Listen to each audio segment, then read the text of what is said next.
اللہ کے جتنے انبیاء آئے، جتنے بھی نبی آئے، جتنے بھی رسول آئے، اللہ کریم نے سب کو شان عطا فرمائی. اور یہ بات یاد رکھیے کہ اللہ کا نبی اور عام انسان میں بڑا فرق ہوتا ہے. اور یوں اگر اس کو مزید آسان کریں تو یوں سمجھ لیجئے کہ اپنوں کے لیے قوانین اور ہوتے ہیں اور باقیوں کے لیے قوانین اور ہوتے ہیں. اب آپ غور کیجئے، قرآن کریم میں اللہ فرماتا ہے کہ موت کا وقت مقرر ہے.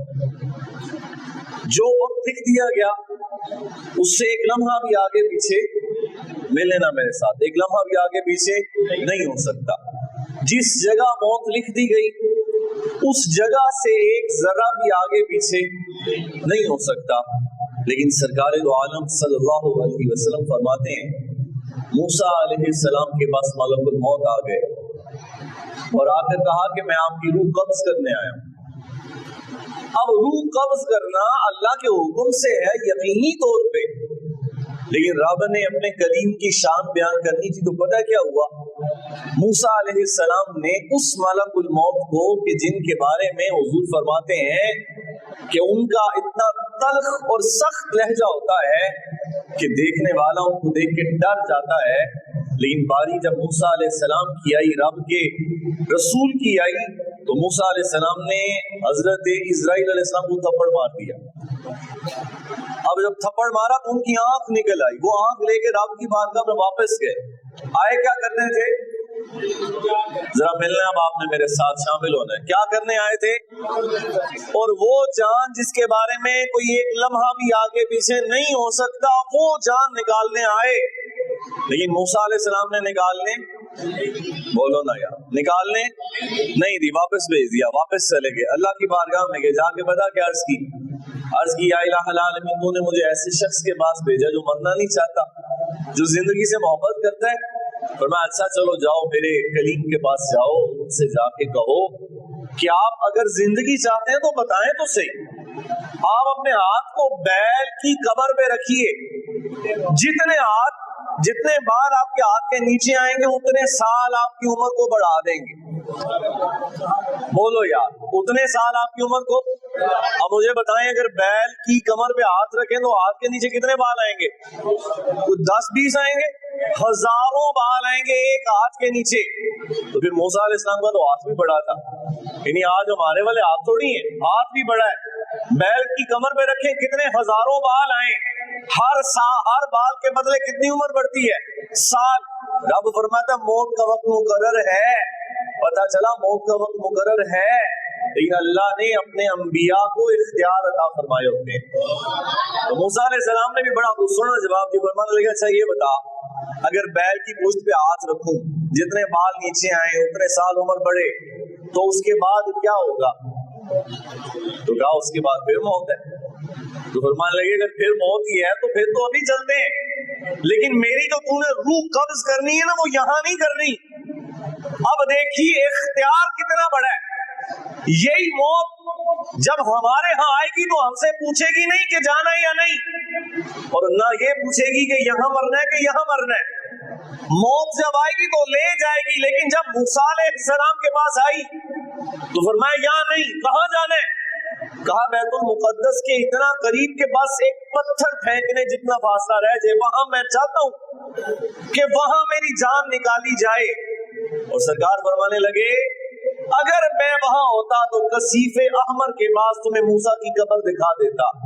اب دوبارہ واپس آئیے، موت کا وقت اور جگہ مقرر ہے، لیکن جب انبیاء کی باری آئے تو رب قانون کو بدل دیتا ہے اور اپنے انبیاء کو اختیارات عطا فرما دیتا ہے. تو میں کہتا ہوں جب موسیٰ علیہ السلام کی یہ شان ہے تو سرکار دو عالم صلی اللہ علیہ وسلم کی شان کتنی بلند ہے.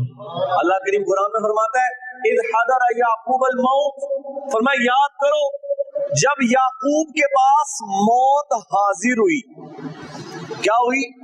موت نے آ کے دبوچا نہیں، موت نے آ کے آن نہیں لیا، موت ان کے پاس حاضر ہوئی. پتا چلا اللہ نے انبیاء کو اختیارات عطا فرمائے. سرکار دو عالم صلی اللہ علیہ وسلم کی شان سنی. حضور بیٹھے ہیں صحابہ میں اور محبوب کریم صلی اللہ علیہ وسلم بیان فرمانے لگے. فرمایا اللہ نے اپنے ایک بندے کو اختیار دیا کہ یا تو وہ اللہ کے پاس آ جائے یا پھر وہ لے لے جو اس کے سوا ہے۔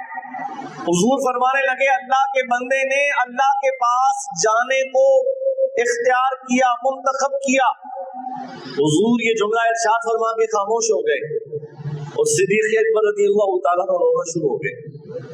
تو صحابہ پریشان ہوئے، صدیق اکبر سے کہنے لگے آپ کیوں روتے ہیں؟ صدیق اکبر فرمانے لگے تم نے حضور کا جملہ سنا، محبوب کیا فرما رہے ہیں؟ کہا کیا کہا؟ کہا حضور فرما رہے ہیں کہ اللہ نے ایک بندے کو اختیار دیا، غور کرنا ذرا، میری زندگی اور ہے اور محبوب کی زندگی اور ہے، ہمارا جانا اور ہے، ان کا جانا اور ہے۔ کہا رب نے اختیار دیا۔ کہا پھر کیا ہوا؟ کہا حضور نے فرمایا اللہ کے اس بندے نے رب کو قبول کیا، یعنی وہاں جانا قبول کر لیا۔ کچھ عرصہ گزرا کہ سرکار کا وصال ہو گیا۔ تو صدیق اکبر فرمانے لگے میں تمہیں کہتا نہیں تھا، حضور اپنی بات کر رہے تھے، ذرا غور کریں۔ اب اگلی بات سنیے، جبرائیل امین حضور کی بارگاہ میں آئے تو ساتھ ملک الموت بھی موجود ہے۔ سرکار دو عالم صلی اللہ علیہ وسلم سے عرض کی یا رسول اللہ صلی اللہ علیہ وسلم میں آپ کی بارگاہ میں حاضر ہوں اور یا رسول اللہ یہ جو میرے ساتھ فرشتہ ہے یہ 1,00,000 فرشتوں کا سردار ہے اور وہ ہر لاکھ فرشتہ آگے سے لاکھ فرشتوں کا سردار ہے۔ یا رسول اللہ یہ آپ کی بارگاہ میں پتہ کیوں ہے؟ عرض کی حضور یہ آپ سے اجازت مانگنے آیا ہے۔ کیا مانگنے آیا ہے؟ کہ آپ کی روح کو قبض کرے۔ غور کرو نا یار، میں نے دوبارہ عرض کی موت کا وقت جگہ، لیکن جب محبوب کی باری آئے تو محبوب کی مرضی پہ بات کو چھوڑ دیا جاتا ہے۔ کہ حضور آپ کی بارگاہ میں آیا کیا کہہ رہا ہے؟ آپ سے اجازت مانگ رہا ہے۔ جب سیدہ فاطمہ رضی اللہ تعالیٰ عنہ والا وہ واقعہ بھی طویل حدیث میں موجود ہے، دروازے پہ دستک ہوئی اور آنے والے نے کہا کہ حضور سے ملنے، تو سیدہ بات فرمانے لگی کہ میرے مصطفیٰ کریم صلی اللہ علیہ وسلم کی طبیعت ناساز ہے، حضور مرض میں ہے، حضور تکلیف میں ہے۔ اس نے پھر کہا اجازت مانگی، پھر اجازت مانگی، تو میرے محبوب فرمانے لگے فاطمہ اس کو آنے دو، تمہیں پتہ یہ کون ہے؟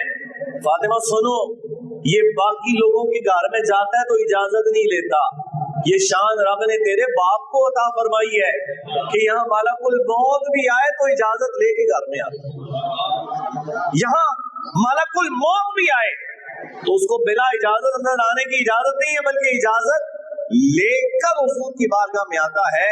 تو پتہ چلا جو اختیار رب نے اپنے انبیاء کو عطا فرمائے وہ عام لوگوں کو عطا نہیں فرمائے۔